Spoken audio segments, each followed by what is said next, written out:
مجلس اتحاد المسلمین نے بہار اسمبلی الیکشن میں 100 سیٹوں پر مقابلہ کرنے کا اعلان کیا ہے۔ مجلس بہار کے صدر اختر الایمان نے بتایا کہ آر جے ڈی کی جانب سے اتحاد نہ کرنے کے اعلان کے بعد مجلس نے بہار میں اب 100 اسمبلی سیٹوں پر مقابلہ کرے گی۔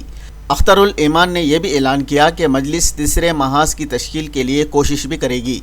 مجلس نے 2020 میں 20 سیٹوں پر مقابلہ کیا تھا۔ اس مرتبہ آر جے ڈی کی جانب سے اتحاد نہ کرنے کے بعد مجلس نے 100 سیٹوں پر مقابلہ کرنے کا اعلان کیا۔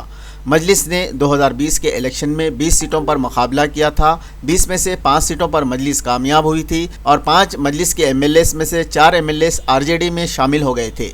مجلس نے اس مرتبہ جو 100 سیٹوں پر مقابلہ کرنے کا اعلان کیا ہے، ان 100 سیٹوں میں پہلے مرحلے میں مجلس نے 32 امیدواروں کا اعلان بھی کر دیا۔ مجلس نے جن 16 ضلعوں کے 32 سیٹوں پر مقابلہ کرنے کا اعلان کیا، اس کی تفصیلات کچھ اس طرح سے ہے۔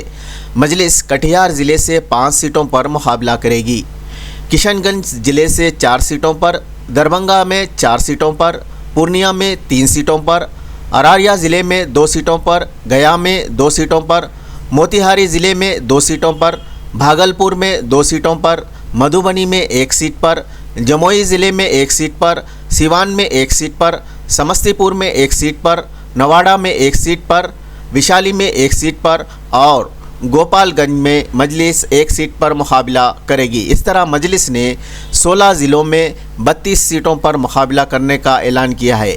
پہلے مرحلے میں مجلس نے یہ پہلی فہرست جاری کی ہے۔